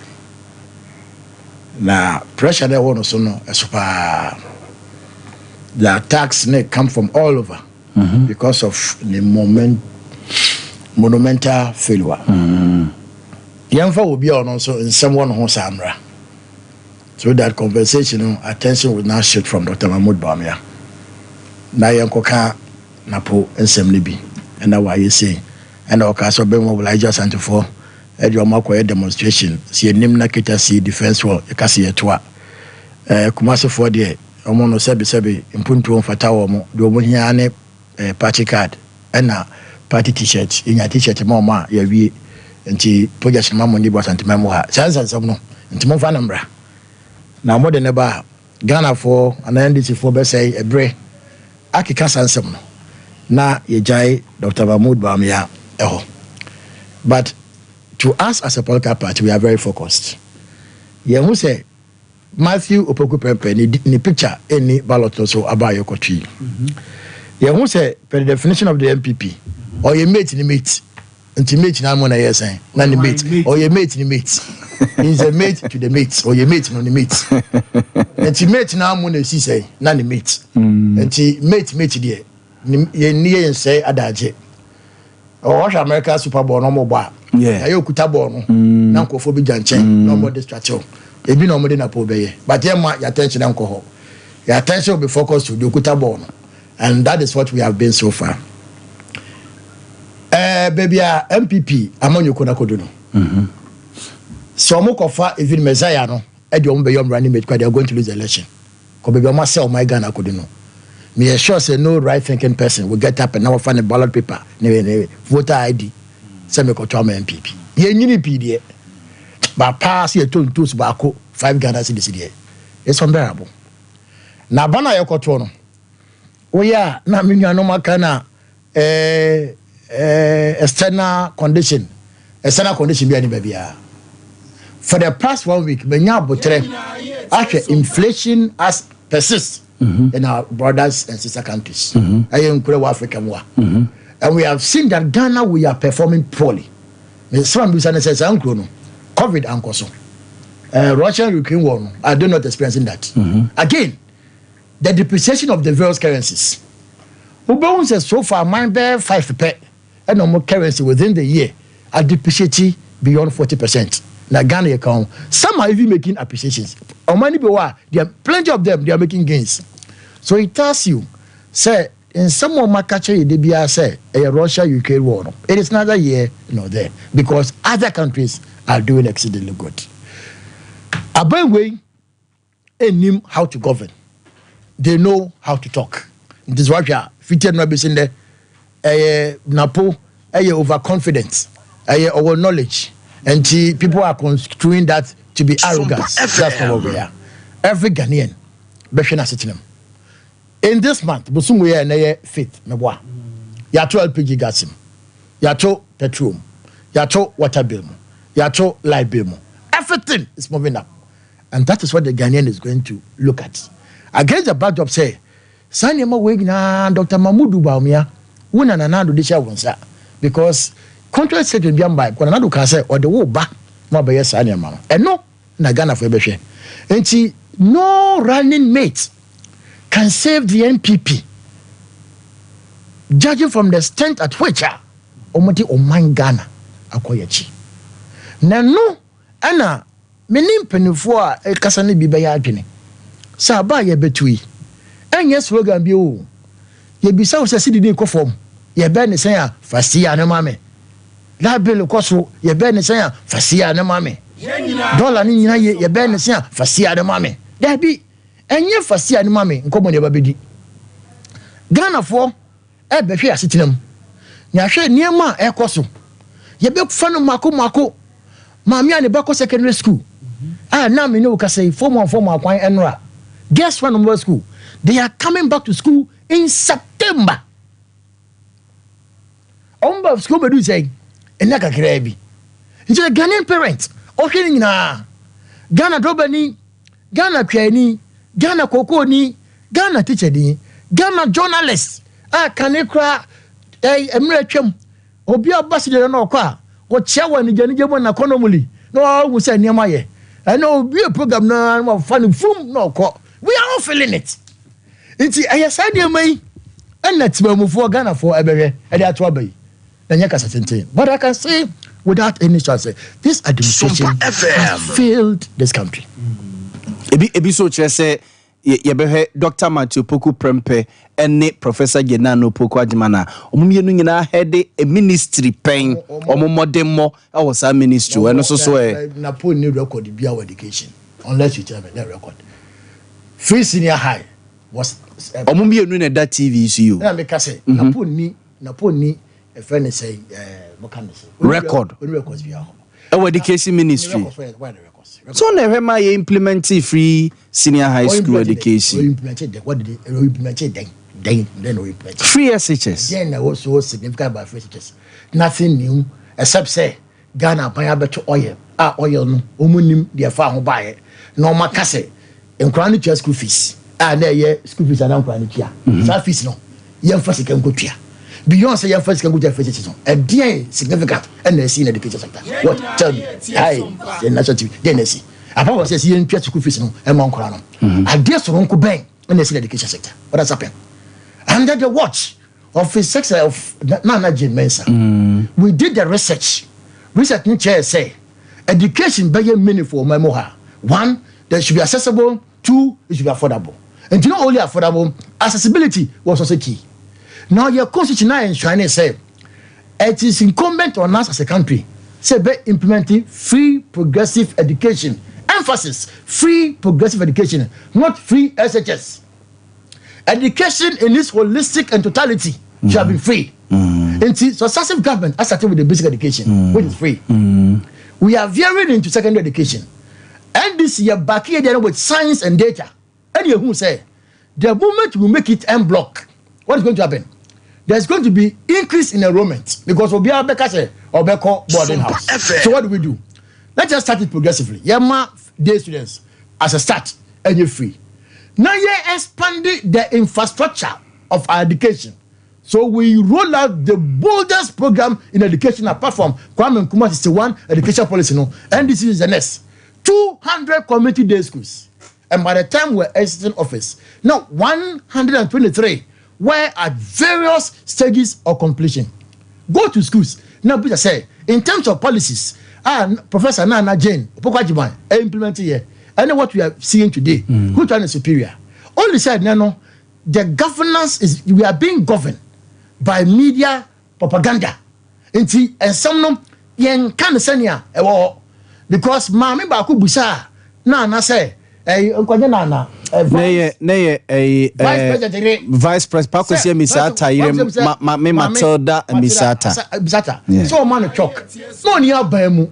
Or can say me ma chalk. A be your whole slogan. Today, aren't we aware? Some Korea Coast School, one more the marker, any if watch it school. Are we not aware? Won't see. Some Korea Coast School. There's some for Baka, Namaka day. I am talking your opinion. The go chalk and the trouble so. Maka the trouble so. In under the watch of Nana, no student, and I repeat, no student. Near catch and say, on for chalk, Emerald School. Today, secondary school for Kwa, Yajiwamu A4 sheets and the chalk.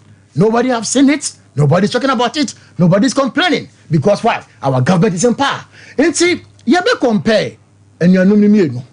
But me say they are uncomparable. But let me come back to a substantive matter. Because Dr. Mahmoud Bawumia, what's my emblem no? Since for your mates. One day you meet keke na driver ni no and the dear ko she ditch mu ntafe ni fa card ma no no ambe ni de so save that analogy says to go by there then Matthew Opoku Prempe is coming as a mate to the mate into only for no chen na you focus on Dr. Mahmoud Bawumia after 5 months na ko to aba not me my a single policy not me my a single policy do be ka bia o se mama mestia no. Now, all starting home with something he calls digitalization. Now, my true challenge. So, only one policy under that frame. A predating because Nimani now betray, but when we betray, but John Dramani Mahama is promising hope.